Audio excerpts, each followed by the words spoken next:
நீங்க பணக்காரர் ஆகணும்னா உங்களுக்கு எவ்ளோ தெரியுங்கிறது முக்கியம் இல்ல. நீங்க எப்படி நடந்துக்கிறீங்கங்கிறது தான் ரொம்ப முக்கியம். இது ஒரு சாஃப்ட் ஸ்கில் மாதிரி தான். ஆனா பெரிய பெரிய கணக்குகள், அறிவியல் எல்லாம் இந்த ஒரு விஷயத்த கோட்ட விட்டுடும். மார்கன் ஹவுசலோட இந்த புகழ்பெற்ற புத்தகத்தை வச்சு நாம இப்ப பார்க்க போறது என்னன்னா, செல்வத்தை உருவாக்குறதுங்கிறது புத்திசாலித்தனத்தை விட பழக்க வழக்கங்களை பொறுத்தது தான். வாங்க பார்க்கலாம். முதல்ல 2 பேரோட கதைய பாப்போம். ஒருத்தர் டெக்னாலஜில ஒரு பெரிய ஜீனியஸ். வைஃபை ரவுட்டருக்கான ஒரு முக்கியமான பேட்டன்ட் வச்சிருந்தவரு. ஜாலிக்காக தங்க காசுகளை கடல்ல தூக்கி போடுவாரு. ஃப்ரெண்ட்ஸ் கிட்ட பணக்கட்டுகளை காட்டி பந்தா பண்ணுவாரு. ஆனா கடைசியில அவர் திவாலாகிட்டாரு. இப்போ இன்னொருத்தரை பாப்போம். அவர் பேரு ரொனால்ட் ரீட். அவரோட கிராமத்துல இருந்து ஹை ஸ்கூல் போன ஆள். முதல்ல ஒரு பெட்ரோல் பங்க்ல வேலை பார்த்தாரு. அப்புறம் ஒரு ஜானிட்ரா வேலை பார்த்தாரு. தன்னோட வாழ்க்கை முழுக்க ஒரு சின்ன 2 பெட்ரூம் வீட்ல தான் வாழ்ந்தாரு. ஆனா அவர் இறக்கும்போது கிட்டத்தட்ட $8 மில்லியன் சொத்துக்களை விட்டுட்டு போனாரு. எப்படி? இது அறிவு சம்பந்தப்பட்ட விஷயம் இல்ல, இது நடத்தை சம்பந்தப்பட்டது. சரி, இன்னைக்கு நாம என்னென்ன பார்க்க போறோம்னா, நடத்தை எப்படி அறிவை ஜெயிக்குது, உண்மையான செல்வம் ஏன் நம்ம கண்ணுக்கே தெரியறதில்ல, பொறுமையோட உண்மையான ரகசியங்கள் என்ன, கடைசியா பணத்தோட உண்மையான பரிசு சுதந்திரம் தான் அப்படிங்கறத பத்தியும் விரிவா பார்க்கலாம். நாம உடைக்க போற முதல் கட்டுக்கதை என்னன்னா, பணத்துல ஜெயிக்கணும்னா நீங்க ஒரு நிதி மேதையா இருக்கணும்னு நினைக்கிறது தான். ஆனா உண்மை என்ன தெரியுமா? நீங்க படிச்ச ஃபினான்ஸ் படிப்பை விட உங்க தனிப்பட்ட அனுபவங்களும் உங்க வாழ்க்கை சூழலும் தான் உங்க நிதி முடிவுகள்ல பெரிய தாக்கத்தை ஏற்படுத்துது. ஒரு நிமிஷம் யோசிச்சு பாருங்களேன். உங்க பண விஷயத்துல நீங்க எடுக்கிற முடிவுகளை ஒரு எக்ஸல் ஷீட்டை பார்த்து கணக்கு போட்டு மட்டும்தான் எடுக்கிறீங்களா? இல்லவே இல்ல. நம்மளோட பெரும்பாலான நிதி முடிவுகள் நம்ம வீட்டு டைனிங் டேபிள்ல தான் எடுக்கப்படுது. நம்மள வளர்த்த விதம், நாம சந்திச்ச மனுஷங்க, நாம கேட்ட கதைகள், இது எல்லாம் தான் நம்ம முடிவுகளை தீர்மானிக்குது. இந்த புத்தகத்தோட முக்கியமான கருத்துக்கள்ல ஒண்ணு, யாரும் பைத்தியக்காரங்க இல்ல. ஆமா, நீங்க எடுக்கிற நிதி முடிவுகள் உங்களுக்கு ரொம்ப அர்த்தமுள்ளதா தெரியும். ஏன்னா அது உங்களோட தனிப்பட்ட அனுபவங்களால உருவானது.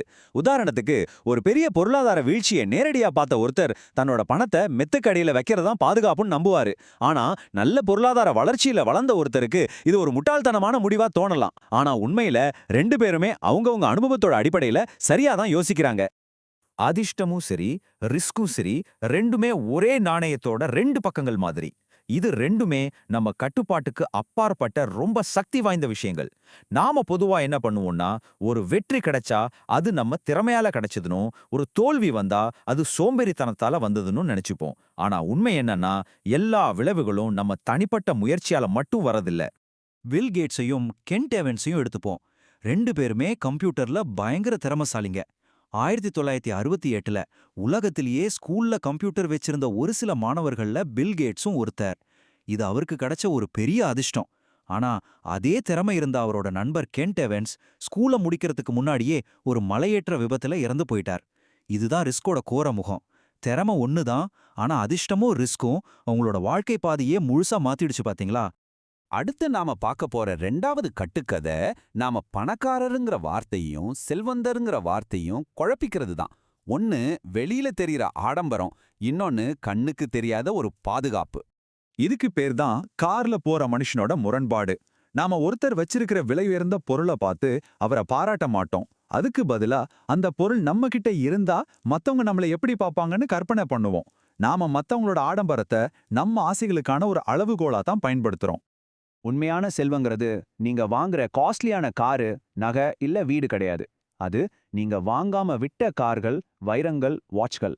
செல்வங்கிறது இன்னும் பொருளா மாறாம இருக்கிற நிதி சொத்துக்கள் தான். அதுதான் உங்களுக்கு எதிர்காலத்துல நிறைய வாய்ப்புகளையும் சுதந்திரத்தையும் கொடுக்கும். பணக்காரர்னா யாருன்னா அதிக வருமானம் உள்ளவங்க. அவங்க அந்த வருமானத்தை வச்சு தங்கள்கிட்ட எவ்வளவு பணம் இருக்குன்னு மத்தவங்களுக்கு காட்ட விரும்புவாங்க. உதாரணத்துக்கு பாடகி ரிஹானா அளவுக்கு மீறி செலவு பண்ணி கிட்டத்தட்ட திவாலாகிட்டாங்க. ஆனா செல்வந்தருங்கிறவங்க வர்ற வருமானத்தை செலவு பண்ணாம சேமிக்கிறவங்க. செல்வங்கிறத எப்பவுமே கண்ணுக்கு தெரியாம தான் இருக்கும். அதுதான் உங்களுக்கு உண்மையான சுதந்திரத்தையும் வாய்ப்புகளையும் உருவாக்கி தரும். போதும் சொல்ல தெரியாதது தான் பண விஷயத்துல இருக்கிற மிகப்பெரிய ஆபத்து. ராஜத் குப்தாவை எடுத்துக்கோங்க. அவர் ஏற்கனவே கோடீஸ்வரர் தான், ஆனா பில்லியனர் ஆகணுங்கிற ஆசையில தப்பான வழியில போய் ஜெயிலுக்கு போனாரு. பெர்னி மேடாஃபும் இதே கதை தான். அவங்க கிட்ட எல்லாமே இருந்துச்சு, ஆனா மத்தவங்களோட தங்களை ஒப்பிட்டு பார்த்து இன்னும் ஆசைப்பட்டாங்க. கடைசியில அவங்க கிட்ட இருந்த ரொம்ப முக்கியமான விஷயத்தையும் பணயம் வச்சாங்க. அது அவங்களோட சுதந்திரமும் நல்ல பேரும் தான். சரி, கட்டுக்கதைகளை எல்லாம் பார்த்தாச்சு. இப்போ உண்மையிலேயே செல்வத்தை எப்படி உருவாக்குறது, அதை விட முக்கியமா அதை எப்படி தக்க வைக்கிறதுன்னு பார்க்கலாம். யோசிச்சு பாருங்க, பல நூற்றாண்டுகளா சின்ன சின்ன பனித்துகள்கள் தொடர்ந்து படிஞ்சுதான் ஒரு பெரிய பனிக்காலத்தையே உருவாக்கிச்சு. அதே மாதிரிதான் ரொம்ப காலத்துக்கு நீங்க சின்னதா ஆனா தொடர்ந்து முதலீடு செஞ்சா அது ஒரு பெரிய செல்வத்தை உருவாக்கும். இங்க உண்மையான சக்தி அதிக ரிட்டர்ன்ஸ்ல இல்ல, நீங்க எவ்ளோ விடாப்பிடியா இருக்கீங்க, எவ்ளோ நேரம் கொடுக்குறீங்கங்கிறதுல தான் இருக்கு. வாரன் பஃபெட்டையே எடுத்துக்கோங்களேன். அவரோட செல்வத்துல 99% அவரோட 50 வயசுக்கு அப்புறம் தான் வந்துச்சு. இதுல ஆச்சரியமான விஷயம் என்னன்னா, அவர் ஒரு சிறந்த இன்வெஸ்டருங்கிறது மட்டும் இல்ல, அவரோட உண்மையான ரகசியம் அவர் கிட்டத்தட்ட 75 வருஷமா தொடர்ந்து முதலீடு செஞ்சிட்டு இருக்காரு. டீனேஜ்ல ஆரம்பிச்சு இன்னைக்கு வரைக்கும் இந்த விளையாட்டுல இருக்காரு. அவரோட திறமைய இந்த விளையாட்டுல நிலைச்சு நிக்கிறது தான்.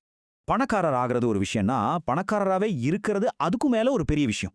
அதுக்கு முதல்ல நீங்க நிலைச்சு நிக்கணும். மார்க்கெட் ஏறும் இறங்கும், அது புரிஞ்சுக்கணும். ரெண்டாவது, ஒரு பாதுகாப்பு வளையத்தை உருவாக்கணும். அதாவது உங்க வருமானத்துக்கும் செலவுக்கும் நடுவுல ஒரு இடைவெளி இருக்கணும். அப்பதான் எதிர்பாராத பிரச்சனைகளை சமாளிக்க முடியும். கடைசியா, முழுமையான அழிவே தவிர்ப்பணும். அளவுக்கு மீறி கடன் வாங்குறதோ, எல்லா பணத்தையும் ஒரே இடத்துல போடுறதோ உங்களை ஆட்டத்திலேருந்தே வெளியேற்றிடும். முதலீட்டு உலகத்துல ஒரு சில முதலீடுகள் தான் பெரும்பாலான லாபத்தை கொடுக்கும். அந்த மாதிரி ஒரு சில பெரிய வெற்றிகள் தான் மொத்த ரிசல்ட்டையும் தீர்மானிக்கும். உதாரணத்துக்கு, அமேசானோட மொத்த மதிப்புல அமேசான் வெப் சர்வீசஸோட பங்கு ரொம்பவே அதிகம். அதனால அந்த ஒரு சில பெரிய வெற்றிகள் வர்ற வரைக்கும் விளையாட்டுல நீடிச்சிருக்கிறது தான் ரொம்ப முக்கியம். பல முதலீடுகள் தோத்து போனாலும் ஒரே ஒரு பெரிய வெற்றி எல்லாத்தையும் சரி பண்ணிடும். இப்ப நாம கடைசி மற்றும் ரொம்ப முக்கியமான ஒரு கேள்விக்கு வரோம். எதுக்காக இவ்வளவு கஷ்டப்பட்டு பணம் சம்பாதிக்கணும்? அதோட உண்மையான நோக்கம் என்ன? அந்த ஏன் என்ன? பணத்தோட உண்மையான மதிப்பு அது வாங்குற பொருட்கள்ல இல்ல, அது உங்க நேரத்தை உங்க கட்டுப்பாட்டுல கொண்டு வரதுல தான் இருக்கு. காலையில அலாரம் இல்லாம எந்திரிச்சு அந்த நாளை நாம எப்படி செலவழிக்கணும்னு நீங்களே முடிவு பண்ற சுதந்திரம் தான் உண்மையான செல்வம். உளவியலாளர் அங்கஸ் கேம்பெல்லோட ஆய்வுகள் படி, நம்ம வாழ்க்கைய நாம தான் கண்ட்ரோல் பண்றோம்னு ஒருத்தர் உணர்றது தான் சந்தோஷத்தோட முக்கியமான காரணம். அதிக சம்பளம், பெரிய வீடு மாதிரி வெளியில தெரியற விஷயங்களை விட உங்க நேரத்தை நீங்களே கட்டுப்படுத்துறது தான் உங்களுக்கு அதிக சந்தோஷத்தை தரும். ஏன்னா அதிக சம்பளம் அதிக வேலையை கொண்டு வரலாம், பெரிய வீடு பெரிய கடனை கொண்டு வரலாம். இது ரெண்டுமே உங்க சுதந்திரத்தை குறைக்கிற விஷயங்கள். முடிக்கிறதுக்கு முன்னாடி இந்த கேள்வியோட உங்களை விட்டுட்டு போறேன். உங்க நேரத்து மேல உங்களுக்கு முழுமையான கட்டுப்பாடு இருந்தா நீங்க என்ன செய்வீங்க? உங்க சொந்த வாழ்க்கையில செல்வத்தோட உண்மையான அர்த்தம் என்னன்னு யோசிக்கிறதுக்கு இது ஒரு வாய்ப்பு. பதில் உங்க கையில தான் இருக்கு.